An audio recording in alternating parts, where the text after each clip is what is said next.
one thing we did when Jodie, my wife and I, we started to do our lap around Australia, I guess you'd call it. I went to, and I'm happy to tell you this because it's something that you guys might use. I went to the newsagents and I bought little green dots. Right, now we decked out our camper.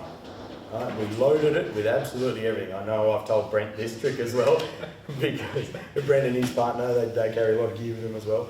A little bit. Yeah, so the little green dots. I went through and I put a little green dot on everything we had. Anything I could find in the camper, in my car, absolutely everything.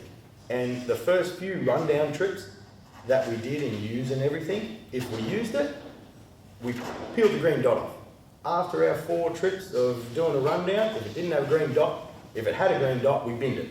That meant we didn't need it, nor we were going to use it. That's all. And there's still, I'm sure, mate, when you boys are touring around, you're still going to carry them what-if items, like probably your 15-inch shifter, you know what I mean, and things like that. But having the basis of what you do and what you don't need is critical.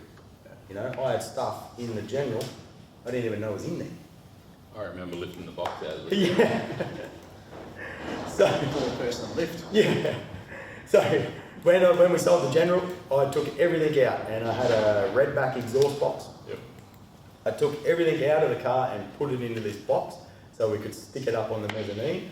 2 of us went to lift it and we just ripped the cardboard straight off the end of the box. We couldn't pick it up. We had to get it and tilt it and put the fork tines underneath it. Now, having, I guess, some awareness of that and knowing exactly what's in there, I had stuff in my car that had been in there for 12 months. I didn't even know was in there. You know, so maybe the green dot idea can help you guys at home and help anyone who's starting to set up their touring vehicle so they're not carrying too much gear around.